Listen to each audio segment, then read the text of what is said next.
Vous avez parlé, Philippe, quand vous avez organisé cette session, de voix incomparables, qui signifierait meilleur, universel surtout, c'est-à-dire doté de vérité, de la seule vraie vérité, si on peut dire. La vérité, c'est la vérité. Alors, ce que nous constatons aujourd'hui, c'est la perte de l'universalisme occidental, la particularisation de notre message, aussi bien par les autres d'ailleurs que par nous-mêmes, certains d'entre nous. Il s'agit donc ici d'approfondir ce que ça signifie, et si c'est une démarche plausible. Les chrétiens là-dessus ne sont pas d'accord. C'est d'où cette session. La démarche de vérité, c'est une démarche typiquement occidentale. Elle apparaît avec Parménide et Platon, nous le savons, mais très certainement bien avant avec Xénophane, très probablement avec Xénophane, et puis avec le judaïsme et le christianisme. C'est une démarche d'universalité qui se distingue du mythe. Le mythe est idiosyncrasique. Il n'est pas universel. Il est, comme disait Paul Venn, il est ni vrai ni faux. On ne lui demande pas d'être vrai, d'ailleurs. On lui demande de donner sens à l'existence humaine, ce qui est tout à fait différent. L'apparition de la science en Occident provient justement de cette idée primordiale de la vérité, donc de l'universel. On le trouve bien chez les auteurs contemporains comme Whitehead, par exemple. La question est ici de se demander si nous considérons toujours la foi chrétienne comme une vérité, donc universelle, ou si elle est devenue pour nous un récit idiosyncrasique, une espèce de mythe. Et parfois, on a cette impression. Particulier, valable pour nous, mais pas pour les autres. Autrement dit, autre manière de le dire, pouvons-nous toujours confirmer le titre du livre du grand Michel Henry, je cite le titre, « C'est moi la vérité pour une philosophie du christianisme ». C'est moi la vérité. Ou bien pensons-nous que nous ne sommes qu'une partie de la vérité qui s'émiette en multiples formes dans le temps, dans l'espace, que nous sommes donc une manière particulière, partielle et partiale de voir le monde. Mais cette dernière question, et j'en finis, se profile avec une autre, cruciale elle aussi. Si nous estimons porteurs de la vérité, il n'y en a qu'une par définition, puisqu'elle est universelle, dans quelle mesure avons-nous encore le droit, nous autres les tard venus, car c'est une certitude aussi, nous autres les tard venus, assumons l'histoire derrière nous, d'être des missionnaires. Et que vaut notre tolérance, que je mets entre guillemets, lorsque partout, tolérance est assimilée et identifiée à idiosyncrasisme, ce qui est une sottise absolue, à syncrétisme, ce qui est une sottise, car la tolérance opère face à la vérité, le syncrétisme opère face au mythe. Bref, on se demande ce qu'on devient dans cet imbroglio. Alors, nous commençons avec Xavier Gay, comme ça a été convenu, donc qui est directeur de l'Institut de sciences et théologie des religions à l'Institut catholique de Paris. Donc, vous avez un quart d'heure. Voilà, j'ai intitulé mon intervention comme « La théologie chrétienne des religions, une théologie à l'épreuve ». Alors, l'expression théologie des religions ne remonte qu'aux années 60, avec les ouvrages de Heinz Robert Schlette en 63 et Gustav Tils en 66. Afin de préciser ce qu'on entend par théologie des religions, ou plutôt théologie chrétienne des religions, je n'en donnerai pas une définition a priori, mais je propose de raconter son origine, c'est-à-dire les conditions dans lesquelles elle a émergé. Et selon moi, la théologie chrétienne des religions actuelles est la résultante d'un double déplacement qui a eu lieu au cours du XXe siècle. Le rapprochement du christianisme vis-à-vis des autres traditions, des autres religions, et le rapprochement des autres religions vis-à-vis du christianisme. Pendant longtemps, les religions étaient pour ainsi dire tenues à l'écart du christianisme, tant concrètement que théologiquement. Or, un double phénomène de rapprochement met désormais à l'épreuve la théologie chrétienne elle-même.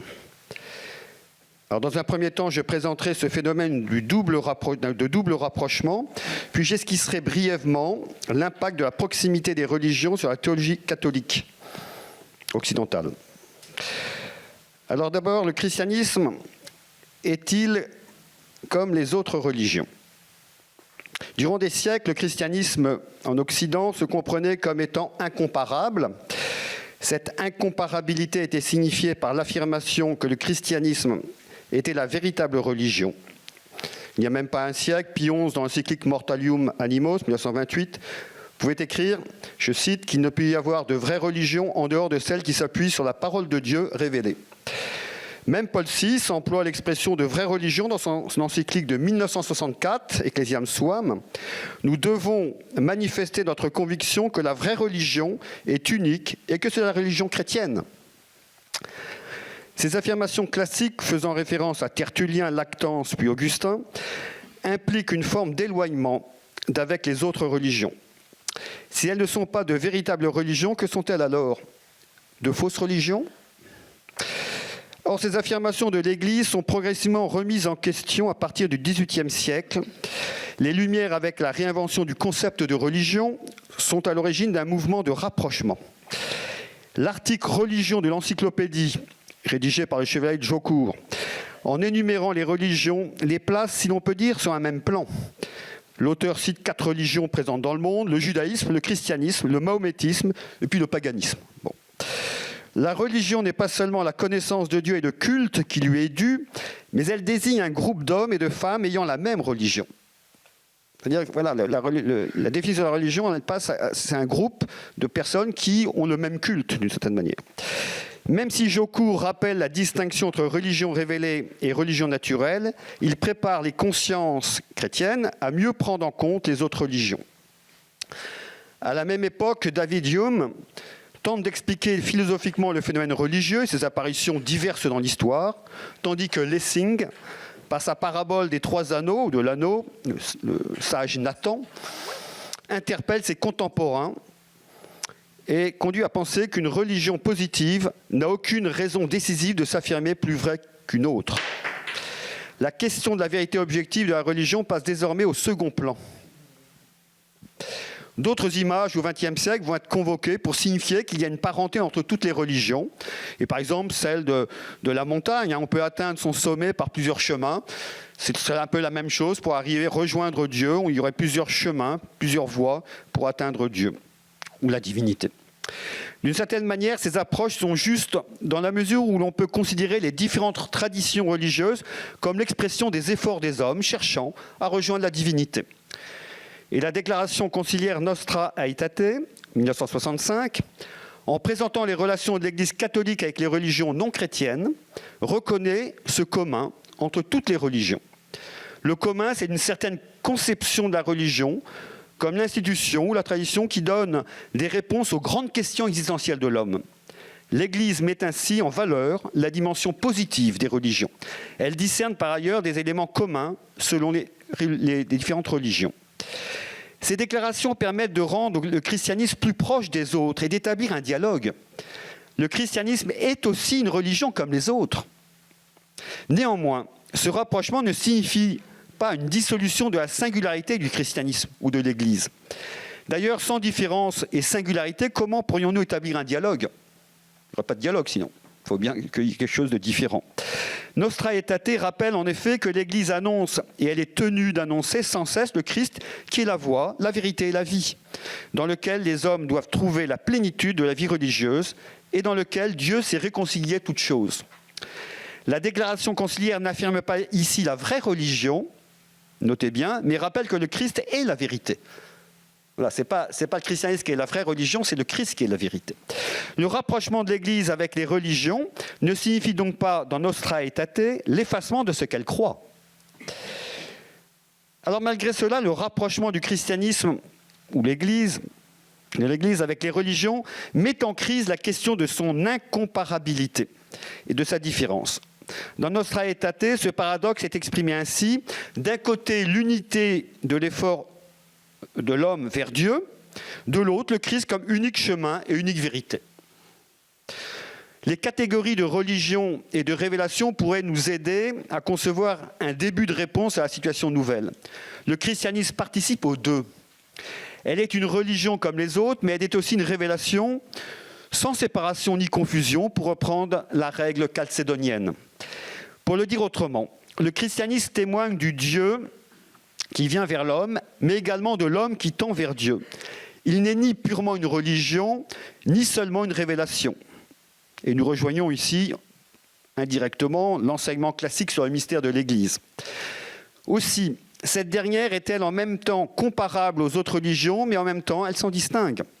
Et si l'on veut définir le christianisme, c'est-à-dire déterminer son essence, soit on risque de verser dans l'abstraction en énonçant des vérités sur le christianisme, soit comme Karl Adam, dans les années au début du XXe siècle, qui le définit comme une totalité historique et vitale, on risque alors d'y intégrer des éléments qui s'opposent même à l'Évangile.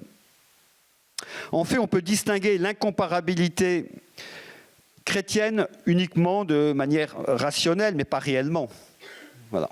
Réellement, eh bien, les deux sont dans une même unité.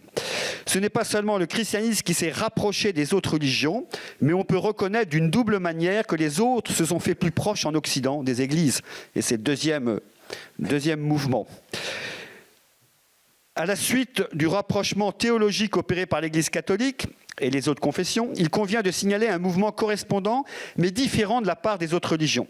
Il s'agit d'abord d'un rapprochement géographique et existentiel, et non pas abstrait et théologique. Ce mouvement n'est pas sans importance pour la théologie chrétienne des religions.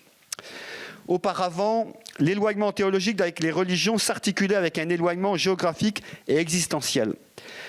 Si le judaïsme était présent en Europe durant le Moyen-Âge et la période moderne, on faisait tout pour l'éloigner existentiellement de la communauté chrétienne.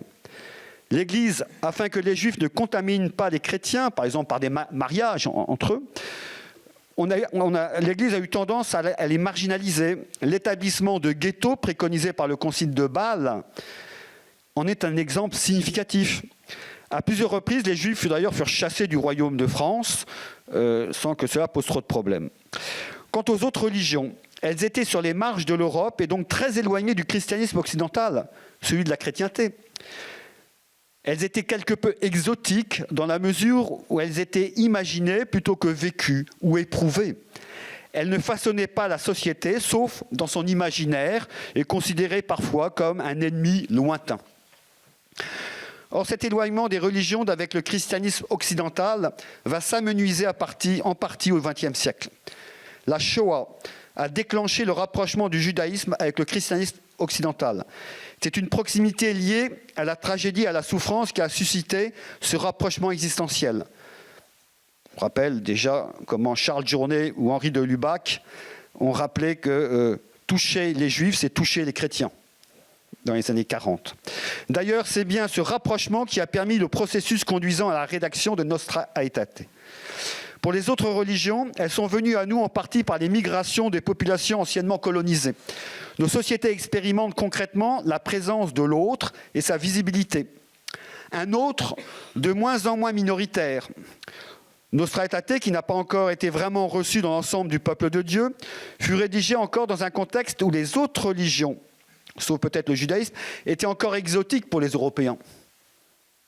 Mais à partir des années 60, la décolonisation et les phénomènes migratoires ont fait que les autres religions se sont approchées très concrètement, posant les questions interreligieuses différemment, en particulier l'islam et ses pratiques, mais on pourrait sans doute parler des religions traditionnelles africaines, des nouveaux mouvements religieux qui portent en eux-mêmes une certaine africanité, avec les nombreux migrants venant d'Afrique subsaharienne. Enfin, nous pourrions évoquer, bien sûr, le bouddhisme qui s'est répandu d'une autre manière, tant par les Européens eux-mêmes que désormais par les migrants venant d'Asie du Sud-Est.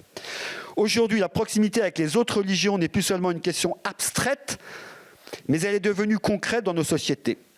Elle ne touche plus seulement quelques intellectuels, mais toute la population. Et cette situation nouvelle impacte la théologie dès lors qu'elle s'interroge sur la manière dont il faut proclamer l'Évangile aujourd'hui en tenant compte de cette pluralité de croyances et de cultures.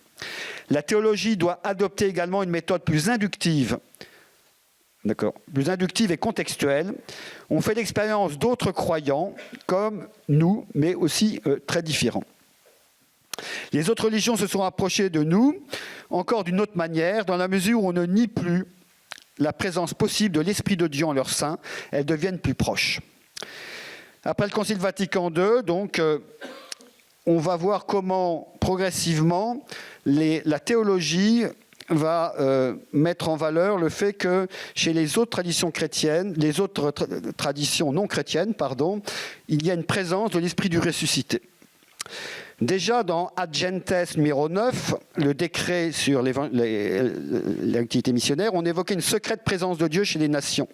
Des textes ultérieurs reconnaissent et confirment cette ligne théologique. Jean-Paul II dans Redemptoris Missio affirme « La rencontre interreligieuse d'Assise, si l'on écarte toute interprétation équivoque, a été l'occasion de redire ma conviction que toute prière authentique est suscitée par l'Esprit Saint qui est mystérieusement présent dans le cœur de tout homme. » Par ailleurs, le document de la Commission théologique internationale de 1997 affirme « Les traditions religieuses ont été marquées par bien des personnes sincères inspirées par l'Esprit de Dieu. » Et un peu plus loin, on ne peut exclure en elles des éléments d'une véritable connaissance de Dieu, même avec des imperfections. La dimension de connaissance ne peut être totalement absente, là où nous reconnaissons des éléments de grâce et de salut. Vous voyez comment ces avancées théologiques, certes prudentes, remettent en cause le schéma des religions dites purement naturelles, témoignant uniquement de l'effort de l'homme vers Dieu. Les autres religions pourraient également, selon les textes ecclésiaux cités, manifester une forme de réponse à la grâce divine. La classification des religions entre la religion surnaturelle et révélée et les religions naturelles n'est plus tout à fait légitime. D'ailleurs, dans l'histoire de l'Église, l'idée que l'action de Dieu est présente en dehors de son peuple n'est pas quelque chose de nouveau. Bon, je passe et je vais conclure. Voilà. Alors on peut dire que, troisième point, le labeur théologique exprimait le mystère chrétien dans un contexte pluriculturel et plurireligieux. Finalement, on peut dire que Nostra Aetate n'est pas un texte théologique. Les théologiens furent en conséquence appelés à penser le déplacement opéré à Vatican II. Que signifie pour la théologie cette nouvelle posture vis-à-vis des autres traditions religieuses ? La proximité nouvelle avec les autres religions, tant théologiques qu'existentielles et géographiques, conduit nécessairement à une forme de dialogue, d'influence réciproque, de résonance. La théologie chrétienne se pense toujours dans un contexte, et le contexte d'aujourd'hui est bien marqué par la présence de plusieurs religions, cultures et sagesses dans une même société. Donc le dialogue interreligieux désigne ces interactions vitales dans nos sociétés occidentales. La théologie est au service du peuple de Dieu qui vit dans cette société plurireligieuse. Comment interpréter la parole de Dieu dans ce contexte afin que les fidèles et les communautés poursuivent leur mission ?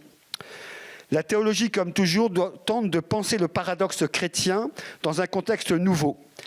Cela est éprouvant, car il ne s'agit plus de répéter des formules anciennes et de faire survivre des habitudes de pensée, mais de réexprimer le mystère chrétien dans le contexte qui est le nôtre.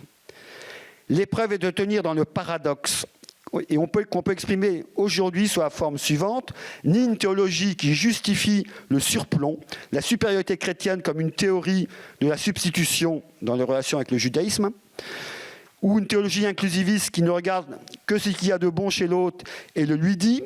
Ici, on est toujours dans une forme de domination qui tend à dénigrer ou à inférioriser les autres. Ni une théologie qui réduit le christianisme à n'être une religion parmi les autres pour atteindre Dieu, un chemin parmi d'autres chemins. Nous aboutirions ici à une forme de relativisme en vue de faire plaisir à nos interlocuteurs.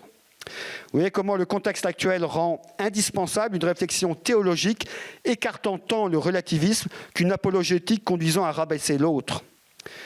Alors, sans vouloir attribuer un statut théologique et une place dans l'histoire du salut aux autres religions, qui peut se mettre à la place de Dieu, en tout cas pas un théologien, peut-être un philosophe, mais pas un théologien, nous invitons plutôt à nourrir une estime des autres et ne pas nier leur possible signification théologique. Autrement dit, Dieu, par eux, nous parlait. Mais au lieu de prêter attention aux récits, aux normes et aux doctrines des religions, mieux vaut plutôt considérer la manière dont leurs adeptes vivent et incarnent leur foi ou leur croyance. Au lieu de dialoguer sur le terrain des vérités doctrinales, nous avons tout à gagner à partir de la vérité vécue et de la religion pratiquée et d'y discerner l'esprit à l'œuvre. La théologie chrétienne, dans ce contexte vital, s'enrichira et se réexprimera comme jadis la foi fut réinterprétée dans le contexte de la sagesse et de la culture grecque. Et pour illustrer et conclure mon propos, je termine par cette citation du pape Jean-Paul II dans Redemptoris Missio. Les autres religions constituent un défi positif pour l'Église d'aujourd'hui. En effet, elles l'incitent à découvrir et à reconnaître les signes de la présence du Christ et de l'action de l'Esprit, et aussi à approfondir son identité. Fin de citation. Le dialogue interreligieux dans sa dimension la plus large est le chemin d'un approfondissement de la théologie chrétienne, et c'est cela aussi que l'on peut appeler théologie chrétienne des religions. Merci de votre attention.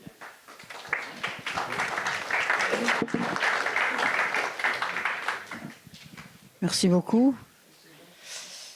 C'est le père Ramzi qui va parler à présent, qui est responsable de la mission. Ça marche pas, si. Qui est responsable de la mission Anani, mission diocésaine pour l'accueil des chrétiens issus de l'islam. Et son intervention va se dérouler en 3 phases. Vous commencez par parler, c'est ça, 10 minutes. Et puis ensuite, il y aura 2 témoignages, un par petit film, par vidéo, et un d'une personne qui est dans la salle, mais qui ne fera que parler au micro, qui ne viendra pas sur l'estrade. Voilà, je vous laisse la parole. Merci. Je vais me présenter. Je suis le père Ramzi, donc libanais d'origine, prêtre depuis 7 ans dans le diocèse de Paris. Ce diocèse m'a confié la responsabilité de la mission Anani. Et cette mission propose un soutien aux paroisses pour améliorer l'accueil des nouveaux chrétiens issus de l'islam. Car de nombreux convertis nous ont témoigné qu'ils se sont sentis rejetés par certaines communautés paroissiales. Certains d'entre eux ont dû frapper à 5 ou 6 paroisses avant d'être accueillis. Par manque de temps, je vais être très bref et mon propos risque peut-être de vous paraître manquer de nuances. Mais n'hésitez pas à aller sur le site d'Anani, donc anani.org, où les points que je vais aborder ainsi que d'autres sont développés. Nous vivons actuellement une époque inédite, car de nombreux musulmans nous affirment avoir fait une expérience extraordinaire. Il y a des apparitions de Jésus, des apparitions de Marie ou de saints, avec beaucoup de songes. Et lorsque cela arrive, ces personnes cherchent à rencontrer des chrétiens pour comprendre ce que signifie cette expérience. Malheureusement, dans notre société, les chrétiens sont souvent enfouis et ne se montrent pas, que ce soit dans les milieux sociaux ou dans les milieux professionnels. Ce qui fait que les musulmans touchés par le Christ soit se tournent vers Internet, où ils peuvent tomber sur tout et son contraire, soit vont vers l'accueil de nos paroisses, qui malheureusement, lorsque ces accueils existent, manquent souvent de formation sur le sujet. Je vous partage, pour mieux comprendre, quelques témoignages de convertis et des réponses qu'ils ont reçues dans certaines paroisses lorsqu'ils ont demandé à propos du baptême. Nous avons le même Dieu. Pourquoi voulez-vous changer de religion ? Il suffit d'être un bon musulman. Ça va être compliqué et dangereux pour vous et pour nous. Il vaut mieux pour vous de ne pas être baptisé. À la question « Comment fait-on pour être baptisé ?», la réponse était par un prêtre « Approfondis le Coran » ou d'un autre « Approfondis ta religion d'abord ». Certains ont été renvoyés vers leur paroisse géographique sans que la personne pense que dans son quartier, un converti n'oserait jamais entrer dans une église. Vous voyez, c'est des petites maladresses. Et ce genre d'accueil conduit à ce que certains convertis ou les personnes qui cherchent à connaître le christianisme se sentent rejetés par les chrétiens même. Cela ne vient pas du tout d'une mauvaise volonté ou d'un manque de charité de la part des accueillants, mais plutôt d'une charité maladroite, et peut-être aussi de la culture ambiante qui met toutes les religions et les cultures au même niveau. Mais je pense que la cause principale vient de la différence de culture. Par exemple, cette phrase que j'entends souvent, « Nous avons le même Dieu », se traduit pour un musulman par « Il n'y a rien à voir chez les chrétiens ».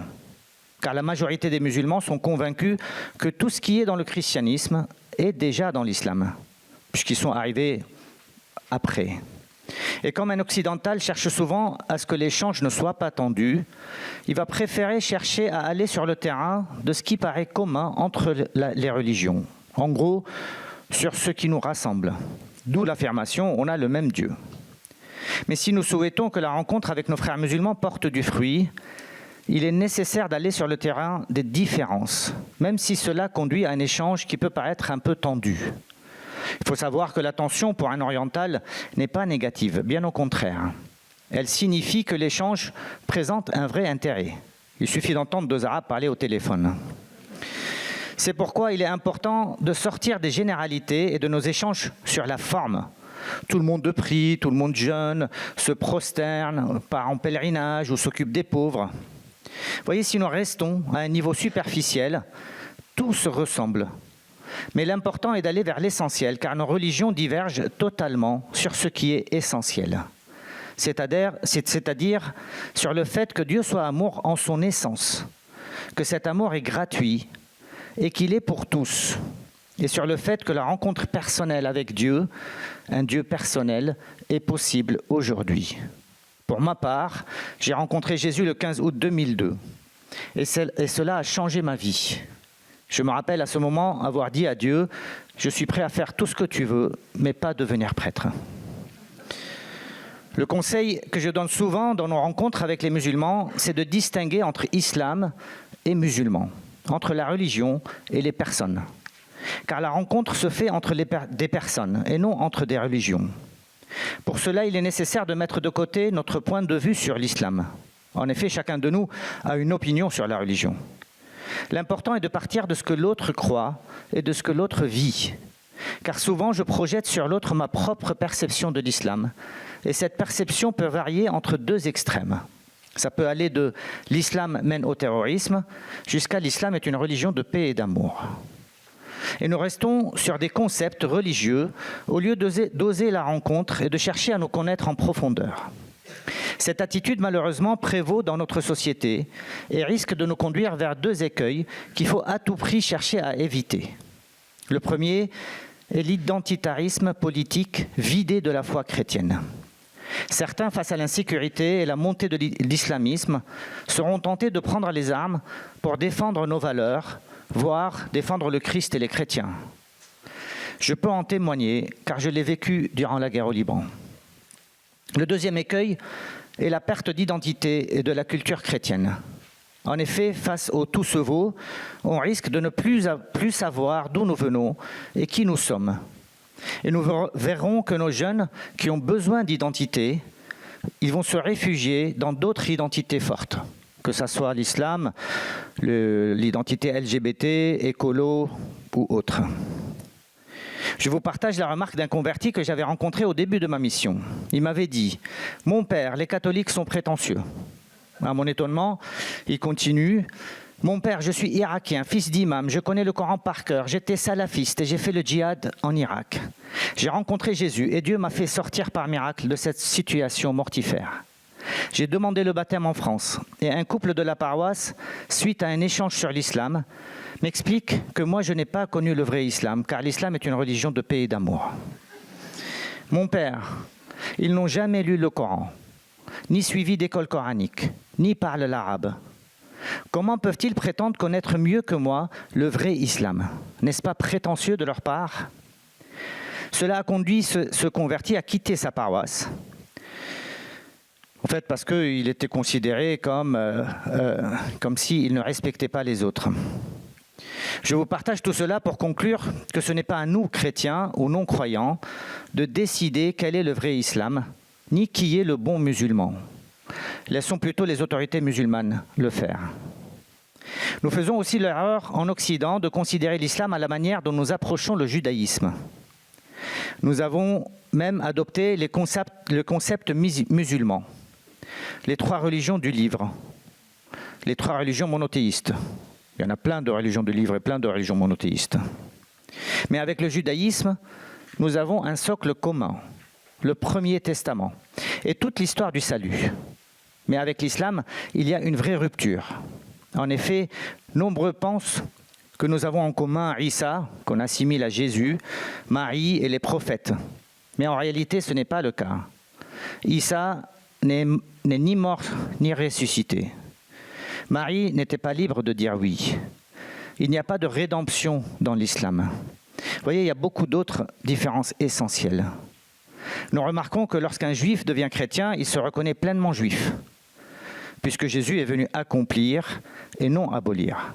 Tandis que lorsqu'un musulman rencontre le Christ, il ne se reconnaît plus dans l'islam. Et très souvent, sa famille finit par couper les liens avec lui. Et ce qui blesse souvent les convertis, c'est que certains chrétiens continuent à les considérer maladroitement comme musulmans. Vous voyez, ça, souvent, des responsables de catéchuménat, quand je vais dans les paroisses, me disent « Mon père, nous avons 2 musulmans au catéchuménat. » Je leur dis « Mais qu'est-ce qu'ils font à la paroisse? Ils doivent être à la mosquée. » « Ah oui, non, mais ils sont convertis. » Une femme m'a dit « Mon père, j'ai quitté ma paroisse. » J'ai dit « Pourquoi ?» Elle m'a dit « Ça fait 3 ans que je suis baptisée et les paroissiens continuent à me présenter comme la musulmane. » C'était tellement blessant pour elle qu'elle m'a dit « Imaginez, j'étais droguée, j'ai fait une cure et je ne suis plus droguée. Est-ce qu'ils continueront à me présenter comme la droguée ?» Nombreux sont les points à développer sur ce sujet. Et malheureusement, je n'ai plus qu'1 minute. C'est pourquoi je conclus en vous partageant ma conviction profonde. Vatican II est prophétique dans le fait de mettre en avant la liberté religieuse, qui devrait être le cheval de bataille non seulement des catholiques, mais de toutes les religions et de tous les partis politiques. Il n'est pas normal aujourd'hui en France que des personnes risquent la mort parce qu'ils ont décidé de devenir chrétiens. Et je peux vous assurer qu'il y en a beaucoup. Il n'est pas normal qu'aujourd'hui en France, des personnes se cachent pour témoigner. Joseph et Léa sont courageux d'avoir accepté de témoigner à visage découvert. Mais de nombreux convertis ont refusé de le faire et se cachent dans leur propre milieu, car sinon ils savent qu'ils seront persécutés, rejetés, voire parfois risqués d'être tués.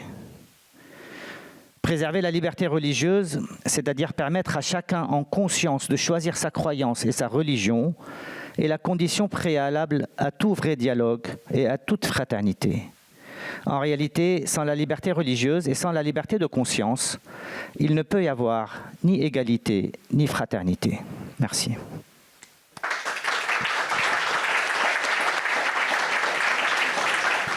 On commence par lui.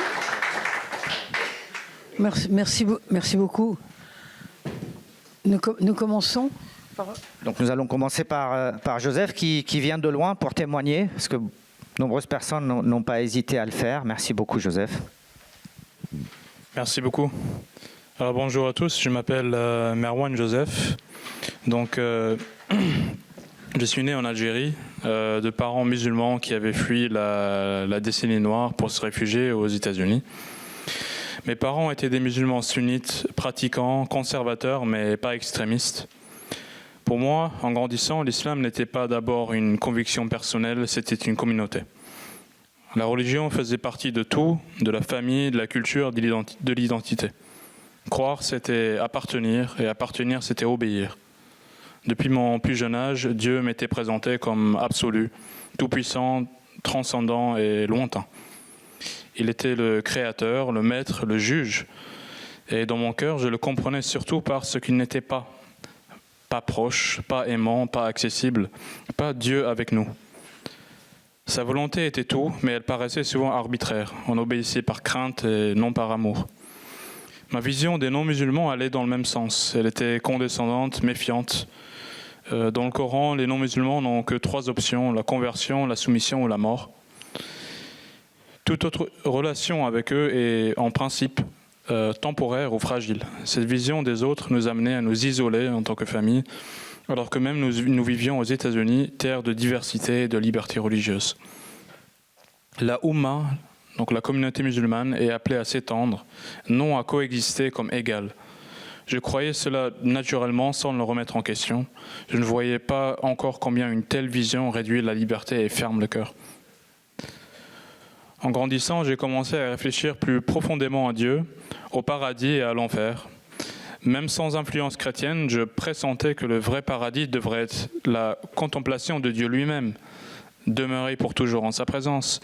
Mais ce que je trouvais dans l'enseignement islamique me troublait. Le paradis et l'enfer y étaient décrits en termes très charnels, des récompenses et des peines physiques. Et j'ai découvert dans les textes que Dieu avait créé certains hommes uniquement pour servir de combustible au feu de l'enfer. Cette idée m'a bouleversé. Je ne pouvais pas croire qu'un créateur d'amour ait voulu des âmes uniquement pour les détruire. Ce fut le début de ma rupture intérieure avec l'islam.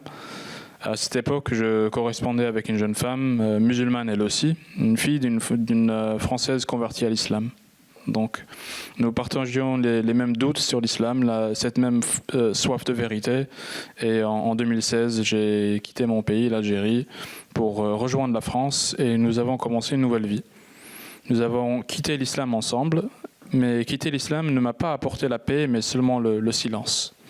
L'angoisse augmentait car ma famille était en profond désaccord avec l'origine de mon épouse et le choix du prénom de notre futur fils. Pendant ce temps-là, sans un Dieu à qui je pouvais prier, je suis tombé dans l'erreur de croire que je pouvais tout résoudre moi-même avec mon cerveau, mes idées et mes opinions. Je me disais déiste, parfois agnostique. Je me suis tourné vers la philosophie, persuadé que la raison me suffirait, mais elle ne suffisait pas. Sans un Dieu personnel, la vie me paraissait froide, intelligente peut-être, mais vide.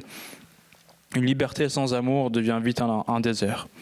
Puis en 2017, après la naissance de mon fils, tout a changé. J'ai eu une vision du Christ. Pas une seule, mais plusieurs. C'était pas un rêve, ni un phénomène purement mental, mais c'était sa présence vivante comme je vous vois aujourd'hui.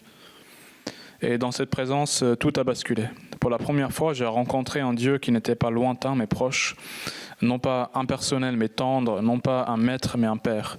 J'ai découvert que Dieu n'était pas seulement transcendant, il était Emmanuel, Dieu avec nous. Qui ne reste pas en dehors de la souffrance humaine. Il y rentre, il la rachète, il la transforme de l'intérieur. C'était comme si toute ma vie, j'avais regardé le ciel à travers un voile et que soudain le voile se soit levé. Après une période de discernement pendant laquelle j'ai cherché des signes de Dieu pour confirmer ce que j'avais vu, j'ai demandé le baptême. On me l'a d'abord refusé, peut-être par prudence, en prétextant que l'islam était une voie qui menait aussi à Dieu. Mais je savais qui j'avais rencontré. Personne ne pouvait m'arrêter désormais dans cette démarche, car je marchais avec une conviction ferme. J'avais rencontré ce Dieu qui est avec nous. J'avais quitté cette fausse conception de Dieu qu'on m'avait inculquée. Je me suis remis à prier régulièrement Dieu, mais cette fois en esprit, non pas en répétant des paroles vaines sans les comprendre en arabe, mais en les comprenant et en y mettant une intention. Et finalement, en 2020, j'ai été baptisé, moi et ma femme.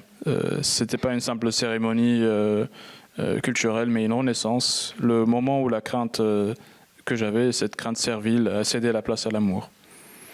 Donc aujourd'hui, je travaille avec d'autres convertis, et on essaie de les accompagner autant qu'on peut. Leur chemin est difficile, mais avec l'accueil de l'Église, ce baptême qu'on recherche tous, en fait, nous convertis musulmans, on peut l'avoir. On peut l'avoir si les chrétiens s'ouvrent et ne choisissent pas de s'enfermer et de s'isoler, s'enfuir. Voilà.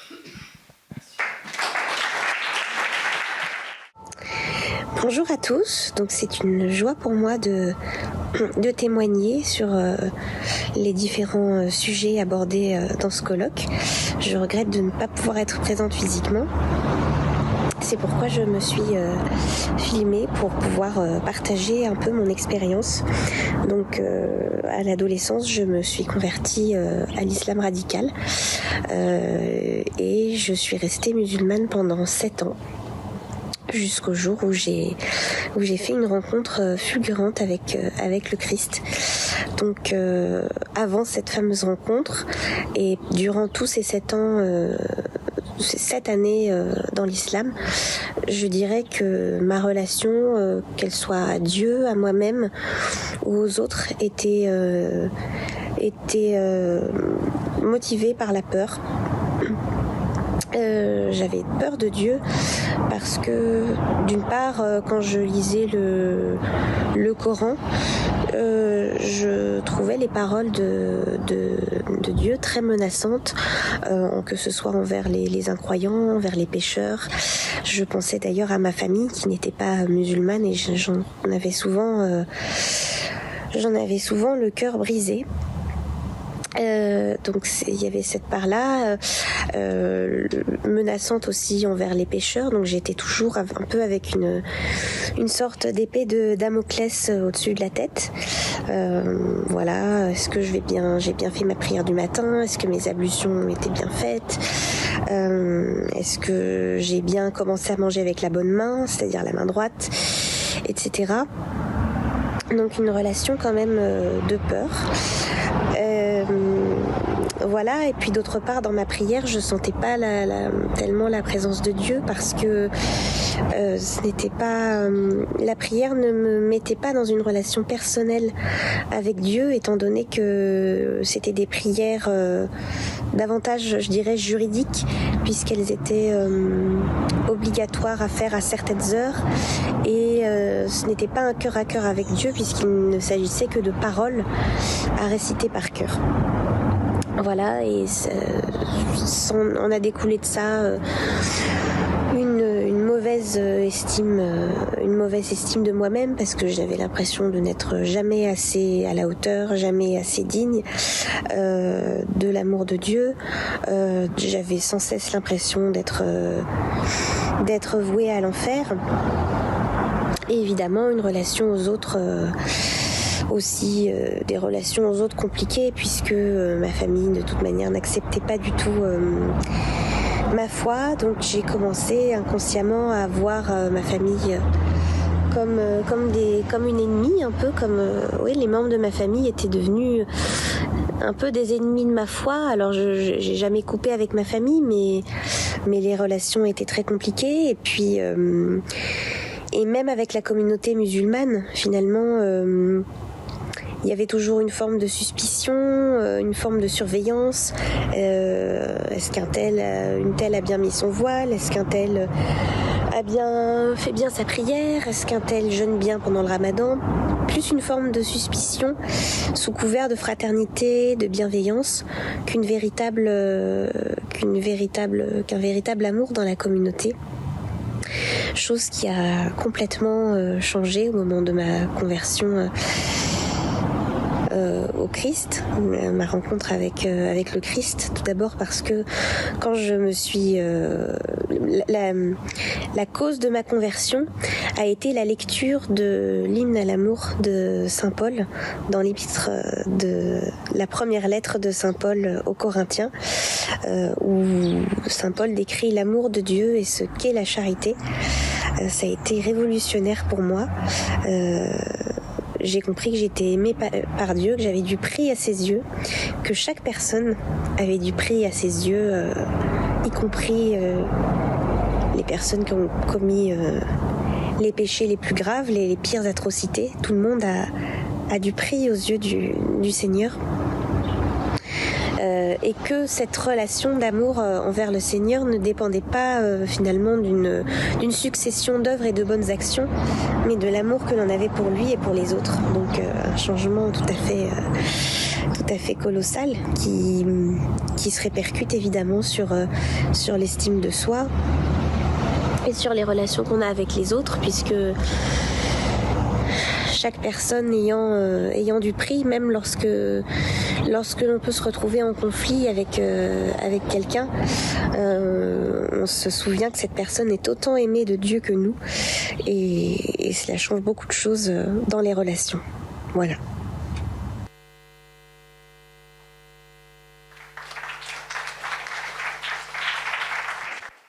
Difficile après ces témoignages de prendre la parole, évidemment. Mais on va essayer de détendre l'atmosphère. Je vous pose une question. Est-ce que vous savez comment Robert Prévost, Léon XIV, gagnait sa vie quand il était étudiant en mathématiques à l'université de Villanova, près de Philadelphie? Eh bien, Bob, comme on l'appelait, comme certains l'appellent toujours, était moniteur d'auto-école. Et il a toujours gardé cette passion pour la conduite automobile. C'est comme ça. La question perfide, et j'arrive à mon sujet, la question perfide, ça va être de savoir comment est-ce qu'il va piloter l'Église. Est-ce qu'il a piloté à l'anglo-saxonne, à droite ou à gauche, on ne sait pas.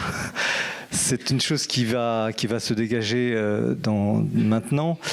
C'est entré en matière un petit peu profane pour situer aussi la nature de mon propos, qui n'est pas intellectuel, qui n'est pas universitaire, qui est fondé sur mon expérience de journaliste.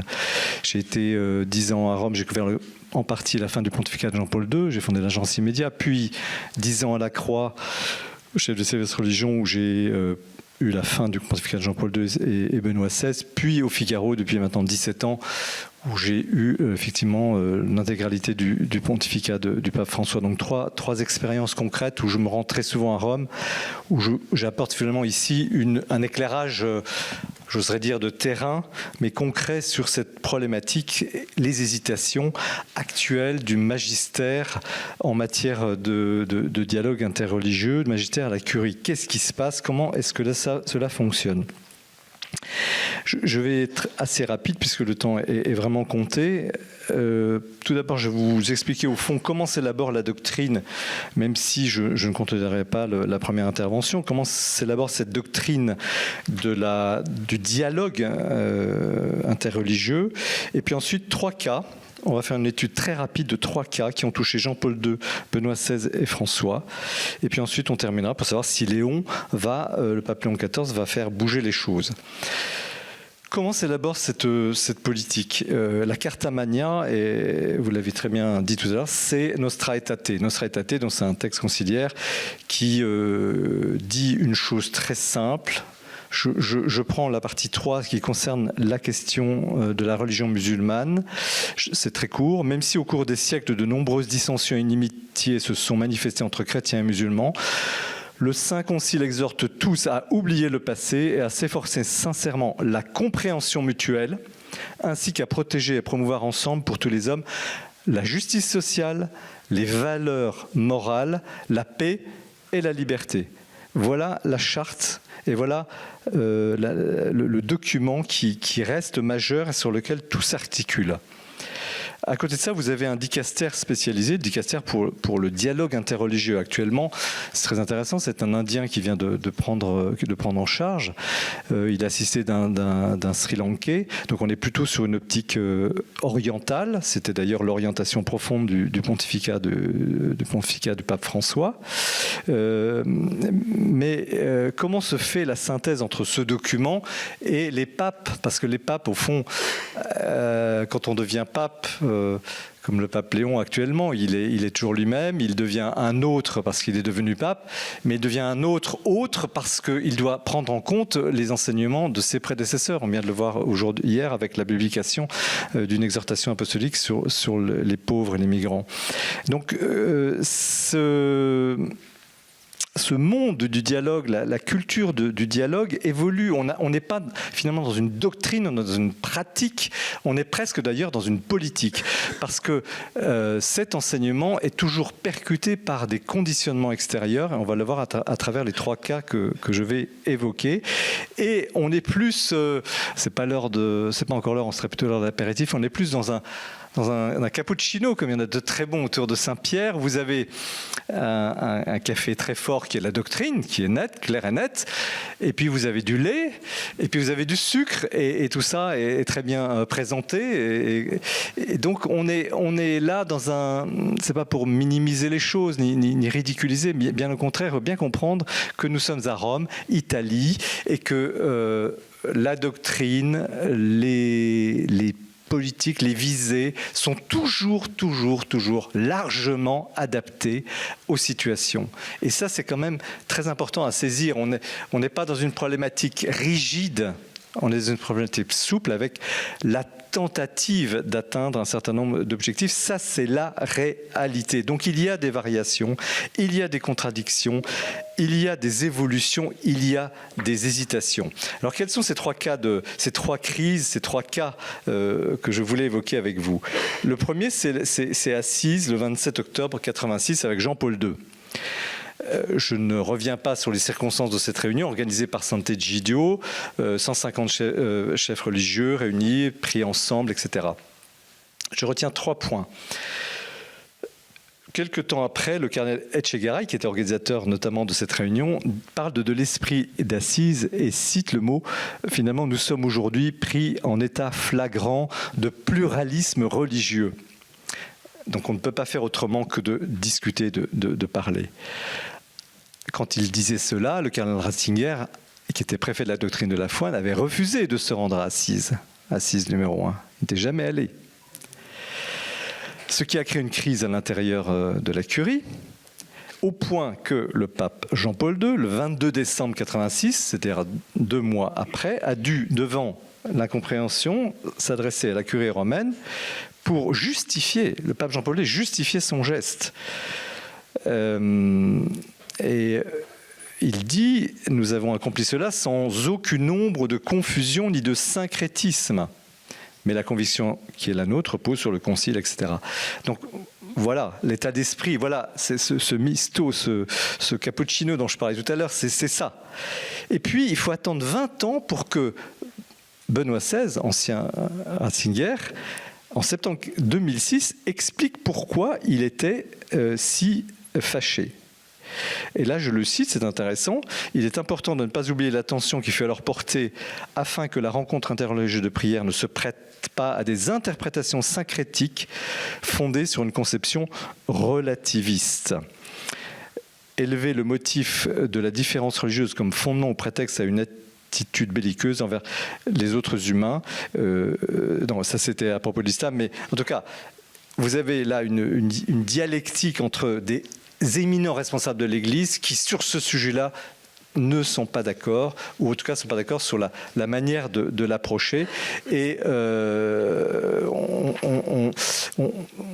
n'en sort pas. L'autre cas de figure, j'essaie d'aller le plus vite possible, il y en aura 5 minutes, c'est le discours de Benoît XVI à Ratisbonne, le 12 septembre 2006.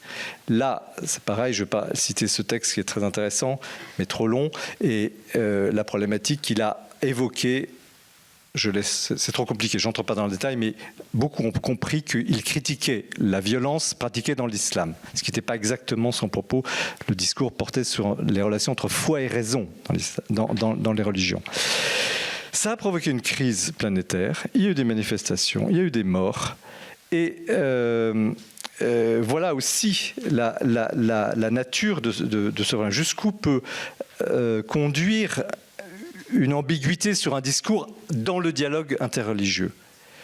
Et c'est comme l'affaire de Assise et celle dont on va parler pour François, c'est des moments marqueurs dans l'histoire des relations interreligieuses. Et qu'est-ce qui s'est passé à ce moment-là ? Le pauvre pape Benoît XVI était décontenancé. C'est pas un homme de guerre, c'est un homme de conciliation. Il a fait appel au cardinal Torrent, que je connaissais très bien, j'étais très proche de lui. Torrent qui avait été le grand diplomate de Jean-Paul II, qui était alors à la Bibliothèque du Vatican pour se reposer. Il avait quand même servi presque 15 années intenses. On était d'ailleurs tombé malade. Il était donc en quelque sorte au repos à la Bibliothèque du Vatican. Il a été nommé par Benoît XVI en 2006, donc une année après, à la tête de ce fameux dicastère pour le dialogue interreligieux. En 2008, il a organisé une première rencontre au Caire, une sorte de commission de dialogue, de conciliation qui a été un succès. Puis en 2009, la même rencontre à Rome. Et voilà, les relations ont repris avec Rome. Autant dire que, vous voyez, on est là devant encore une fois un cas de figure où on voit le paroxysme possible d'une maladresse, la difficulté d'établir le dialogue, puisque là je centre évidemment sur l'islam, qui est un cas de figure du dialogue interreligieux. Et puis il y a eu aussi, un an après, c'est toujours ça, c'est du Benoît XVI dans le texte, en 2010, il organise le fameux synode sur le Moyen-Orient, qu'on a tous oublié. Qu'est-ce que c'était, synode sur le Moyen-Orient ? C'était les églises orientales qui disaient « Attention, ça monte », et de fait, Daesh est fondé en 2006, ça ne va pas du tout, il faut vraiment prendre des positions. Et donc ce synode a été extraordinaire, a conclu sur 2 mots, au fond, réciprocité, respect de la conscience et exigence d'un statut de citoyenneté pour les chrétiens vivant en pays musulmans, ce qui n'a rien donné ensuite. Mais en tout cas, Benoît XVI a voulu le faire dans ce cadre-là. Troisième point, troisième expérience, c'est le pape François. Le 4 février 2019, il est dans les Émirats arabes unis, à Abu Dhabi, et il signe le document sur la fraternité mis en place avec le grand imam de la mosquée du Caire, de l'université du Caire. Et ce document, au fond, appelle à c'est un effort pour trouver un texte commun acceptable par tous. Il faut le lire, ce texte, parce qu'il est devenu aujourd'hui la deuxième charte. Vous n'avez pas parlé, il y a Nostra Aetate, mais il y a aussi maintenant, dans les statuts même du Conseil, du dicaster pour le dialogue interreligieux, le document pour la fraternité humaine. Il est facilement accessible. Et là, vous avez on ne parle pas du Christ. On met sur le même plan, par exemple, les différents terrorismes. Voilà, c'est un phénomène humain, et ainsi de suite. Donc là, on a presque un texte limite. L'Église ne peut pas aller plus loin que ça, mais elle l'a fait. Mais c'est très important de le mentionner, parce que ces trois affaires que je mentionne, ces trois épisodes finalement de la vie récente de l'Église, montre à la fois dans tous ces aspects et avec toutes les sensibilités des différents papes. On revient à mon petit Cappuccino, qui n'est pas du tout méprisant, mais qui veut bien montrer le réalisme romain et italien sur ces sujets-là, l'adaptabilité et la nécessité tout de même d'avancer et de tenir bon ce qui fonde l'Église catholique. Alors, qu'est-ce que va faire Benoît XVI dans tout ça? C'est mon dernier point, je vais très vite. Pardon, Léon XIV, parfois je dis Léon XVI. Est-ce qu'il va influencer les choses? Alors, les faits. D'abord, il faudra être très attentif du 27 novembre au 2 décembre à son premier voyage en Turquie et au Liban. Très intéressant. Il va en Turquie pour le 1700e anniversaire du concile de Nicée et le fameux credo. Ensuite, deuxième fait, je prends son discours du 10 mai, 2 jours après son élection. Il s'adresse aux cardinaux. Il donne ses 6 priorités, je les cite. Le retour à la primauté du Christ dans l'annonce, la conversion missionnaire de toute la communauté chrétienne, la croissance dans la collégialité et la synodalité, l'attention au sensum fidei, en particulier dans ses formes les plus authentiques et plus inclusives comme la piété populaire, l'attention affectueuse aux plus petits et aux laissés pour compte, le dialogue courageux et confiant avec le monde contemporain dans ses diverses composantes et réalités. Rien sur le dialogue interreligieux. Je constate 6 points, discours on ne peut plus officiel, vérifiable par tous. Cela ne figure pas dans ses priorités. 2 jours après, il reçoit, le 18 mai, 8 jours après, il reçoit et je termine là-dessus, les autres religions. Et là, on a un discours très classique, comme il l'est, très axé sur le communisme, l'unité des chrétiens, la nécessité de la conversion intérieure au Christ, ça, c'est le premier point. Deuxième point, la priorité donnée au dialogue avec le judaïsme. On retrouve d'ailleurs, je ne l'ai pas dit, mais dans le dicaster pour le dialogue interreligieux, ce dicaster n'est pas compétent pour le dialogue avec le judaïsme. Le judaïsme n'est pas considéré comme une autre religion, il est considéré comme la matrice. Très intéressant. En tout cas, Léon XIV revient à une sorte de classicisme, il réaffirme la nécessité de la conversion, du dialogue œcuménique, la nécessité de donner la priorité au dialogue avec le judaïsme, et puis vient l'islam. Et là, il salue évidemment la main tendue de François à l'islam, mais il pose 2 conditions. Je le cite, il faut assurer une base solide pour construire des ponts entre nos communautés. Et quelles sont ces bases solides? Le respect mutuel et la liberté de conscience. Et on revient à cette question-là. Donc autrement dit, alors que François ne posait pas de conditions, lui pose des conditions. Et c'est ma conclusion. Va-t-il changer les choses? Comment va-t-il conduire cette voiture sur les chemins tortueux du dialogue interreligieux? Je pense qu'il va être à la fois très ferme, très clair. C'est quelqu'un qui a une vision très claire, très nette de ce qu'est l'Église catholique. Il est un canoniste. Et comme c'est un Américain, on le voit déjà sur certains dossiers, il est très précis, il va jusqu'au bout de la gestion des dossiers. Ce n'est pas quelqu'un qui va laisser en berne des situations qui seraient, disons, malsaines. Donc, il ne va pas révolutionner cette question-là, mais il va remettre finalement l'Église au centre et la question fondamentale de l'annonce, parce que c'est un peu dans tous les débats de ce matin une des questions fondamentales.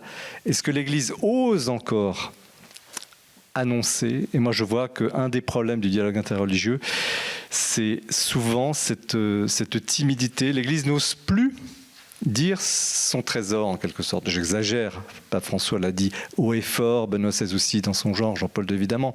Mais la culture commune, c'est finalement de ne pas trop insister sur ce qui fait la spécificité chrétienne. Donc c'est un point de débat, mais c'est un point de prudence aussi, dans le contexte multireligieux qui est évoqué ce matin. Et c'est une question totalement ouverte. Merci de votre attention. Je voulais quand même défendre les cappuccinos parce que c'est présenté de manière un peu relativiste. Non, ce qui est très significatif, je répare la métaphore pour dire comment peut-être une bonne manière, comme Pierre Manal disait tout à l'heure, de reprendre toutes nos discussions, est quelles sont les conditions d'un dialogue et comment l'Église le pratique-t-il. C'est vraiment une question très, très durable, si j'ose dire, depuis Socrate, au fond. Et je citais ce matin Gaston Fessard, il y a un livre que dont je conseille vivement la lecture encore. Les dialogues entre chrétiens et communistes, est-il possible? Donc, ce n'était pas avec une autre religion, mais c'était une masse politique et spirituelle très forte du monde humain. Et il montrait exactement comment le fait d'être entouré des millions de compatriotes qui adhèrent à une doctrine n'oblige pas à céder sous les points les motifs humains qu'on retient ruineux de l'autre côté. Donc, le premier point que je voudrais comme ça partager, c'est que peut-être une manière très simple de poser les choses, est-ce qu'il n'y a pas quelque chose de très stable qu'on pourrait expliciter, je dis à tout le monde, pas qu'à M. Guénois, entre les rapports à la doctrine et à la personne, et aux personnes. C'est aussi simple que ça. Et l'autre chose, sous l'aspect sociologique, peut-être qui trompe un peu nos sentiments que ces dialogues sont devenus difficiles, c'est-à-dire que, on l'a dit, vous aviez l'impression de dire, et je comprends très bien, les dialogues nous sont imposés par des évolutions. Oui et non, en ce sens que d'une nation à l'autre, les réalités sociologiques changent. Et encore une fois, quand on regarde les premiers apôtres, hier j'ai enseigné à mes étudiants Saint Paul à l'Aréopage d'Athènes ou à Rome, les chrétiens se sont trouvés dans toute situation possible. Et donc, pour le dire autrement, est-ce que la forme du dialogue chrétien est si variable ? Est-ce qu'il n'y a pas quelque chose de stable que par-delà les sensibilités, on ne peut pas trouver? C'est-à-dire un dialogue qui distingue entre les doctrines et les personnes, un dialogue qui ultimement repose sur la liberté et la vérité. Voilà. Moi, je pense qu'il n'y a aucune ambiguïté sur la doctrine. Clairement, ce serait de la folie de le dire. L'enseignement de l'Église, il est vraiment caréné. Il y a des théologiens, il y a le magistère, les pontificats. On va dire, il n'y a pas de doute là-dessus. Ce qui me frappe, c'est la culture induite. C'est que aujourd'hui dans l'Église catholique, et je suis les questions pour le journal, je suis toutes les religions en France. Hein, je suis très au fait de ces sujets-là, la montée des évangéliques que je suis très particulièrement, c'est très intéressant d'ailleurs ce phénomène. Donc vous avez chez les évangéliques une aisance, une facilité pour parler de Dieu ou du Christ, chez les musulmans également, et c'est très impressionnant. Moi, quand je vois des musulmans qui le week-end enlèvent leur veste, vont construire de leurs mains leur mosquée, comme ça a pu se faire peut-être au 19e siècle en France dans des villages, c'est quand même respect. Enfin, vous voyez, on est quand même. Il y a une vraie. C'est pas de la militance, c'est une implication. Or, dans l'Église catholique, il me semble qu'il y a une sorte de culture un peu très minimaliste. Mais non, il faut pas froisser, il faut pas choquer, etc. Or, aujourd'hui, vous avez une nouvelle génération de jeunes chrétiens catholiques qui arrivent, qui n'entend pas ça du tout. Ce ne sont pas non plus des intolérants, des réactionnaires d'extrême droite, tout ce qu'on entend. Non, c'est des gens qui se disent moi je suis né minoritaire, si je ne dis pas ce qui je suis, je ne suis rien. Et donc c'est cette culture-là que je vise. Merci. Oui. C'est intéressant d'avoir les réactions de Xavier Gué sur ce qui a été dit ensuite. Vous souhaitez répondre ? Écoutez, voilà, moi je pense que le dialogue. Alors, l'introduction du mot dialogue, d'ailleurs, dans le magistère de l'Église, vient de Paul VI, dans Ecclesiam Suam. C'est le dialogue du salut, mais c'est un dialogue encore qui doit se situer dans le contexte où on prend conscience qu'on ne peut plus imposer le christianisme par des moyens violents, par le prosélytisme. D'ailleurs, le prosélytisme est condamné par Ad-Gentes, numéro 13. Et donc, il comprend qu'aujourd'hui, après les désastres du XXe siècle, la première moitié du XXe siècle, l'évangile, par sa nature, ne peut pas être diffusé par des moyens de coercition, des moyens de propagande, de marketing, etc., mais par un dialogue, c'est-à-dire en respectant infiniment la liberté des personnes à qui on s'adresse. Et ça, c'est très important donc de noter ça dans Ecclesiam Suam. Donc le dialogue, c'est une manière d'être de l'Église dans le monde. Et si on retourne en arrière, on revient à des rapports de force. Le christianisme européen a été dominant pendant des siècles. À partir de la Renaissance, on va dire, s'est imposé avec des moyens techniques, militaires, etc. Et finalement, quand les missionnaires vont dans certains pays, ils imposent aussi le christianisme. Voilà, avec des, ils imposent par des moyens, ils sont adossés à une puissance. Mais si les Africains viennent en France évangéliser, c'est plus difficile. Déjà, il y a moins de force derrière. Vous voyez, donc il y a des rapports de force dont il faut tenir compte. Et je crois que Paul VI a bien compris que les tons ont changé. C'est-à-dire qu'à un moment donné, l'éthos de l'Église et l'éthos évangélique doit passer par un autre moyen. Le Christ n'a pas utilisé la force, n'a pas utilisé la contrainte. Et finalement, il a évangélisé en donnant sa vie sur la croix. Et c'est là, l'évangélisation, elle doit se faire à partir de l'image du Christ, de la figure du Christ. Sinon, on risque de détourner finalement l'évangile et de faire de l'évangile une doctrine idéologique. Donc je pense qu'il y a un peu ça, si vous voulez. Donc il y a un peu ce retour avec Paul VI, et le dialogue entre aussi dans cette manière d'être de l'Église, dans son rapport au monde, dans son rapport aux autres traditions, etc.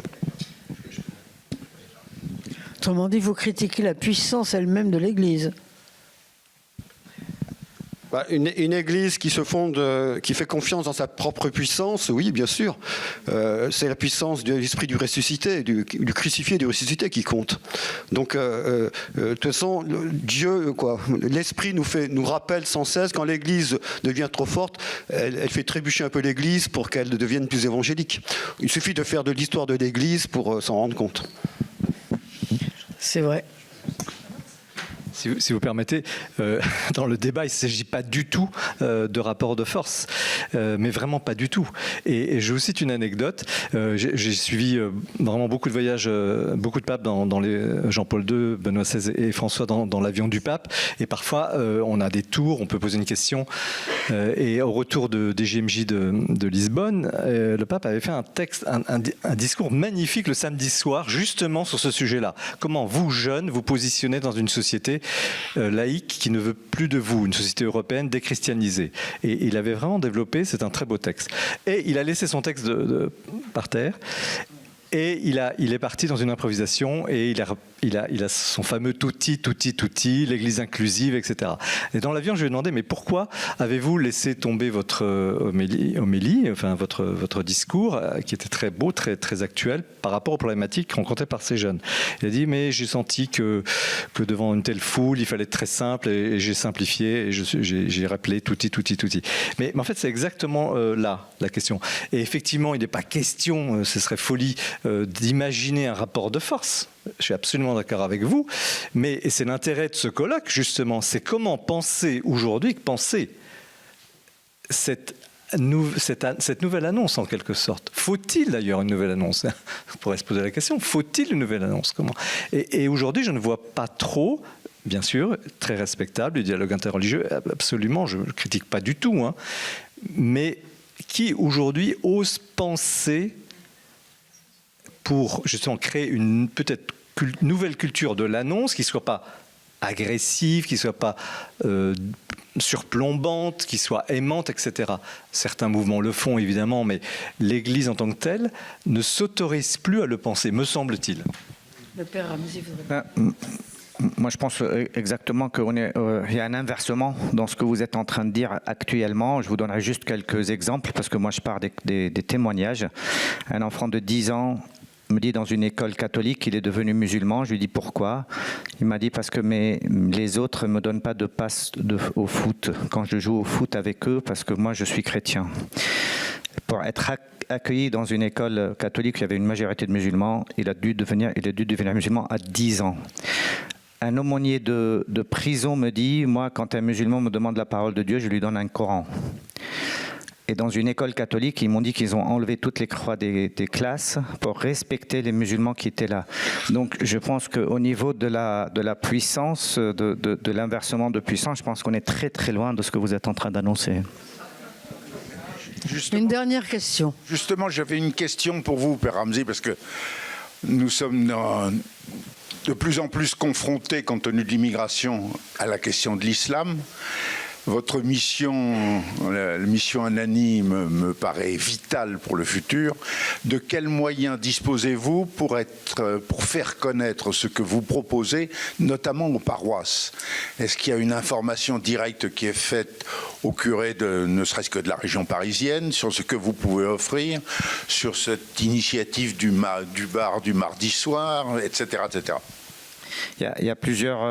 En fait, il y a 3 activités dans la mission Anani. Il y a l'activité qui consiste à faire rencontrer entre eux les convertis pour qu'ils puissent prendre conscience qu'ils ne sont pas seuls et qu'ils ne sont pas les seuls à faire ce pas. Parce que comme personne n'en parle, aujourd'hui, on a l'impression qu'il y en a beaucoup plus de gens qui deviennent musulmans que de conversions vers le christianisme.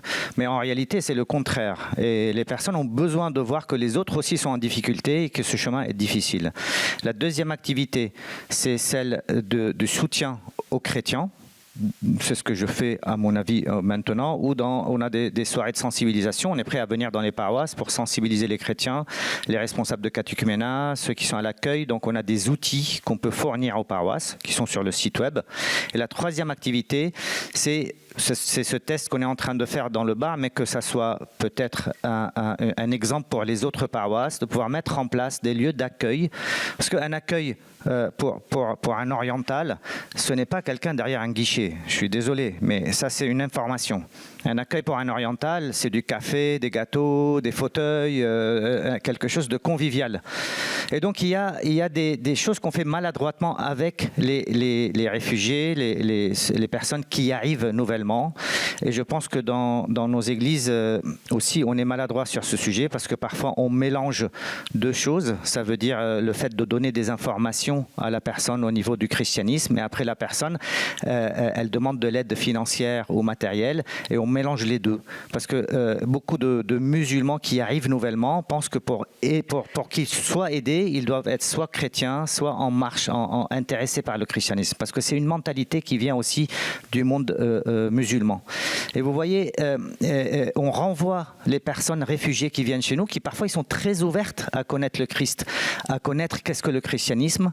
En fait, on s'interdit de leur donner un évangile ou de leur parler de Jésus, et on les renvoie vers la mosquée la plus proche.